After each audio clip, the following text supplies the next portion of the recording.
Nubo ichaan beekamna. Gooticha gaafatii kan saba isaatiif yaadu kan rakkoo Oromoo maraa akka rakkoo isaatti dhaadu. Yaa gara laafessa koo qaraa dhaloota qubee akkana taates arguu kiyya garaana gube.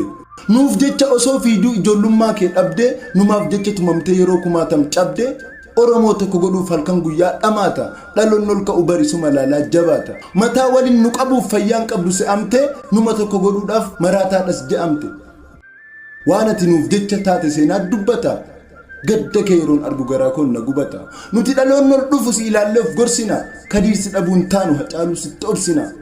Anaa kee yaa goota koo Kadiir koo rabbi jira. Homaa tokkolleen taatu of biraa dhabdus fira.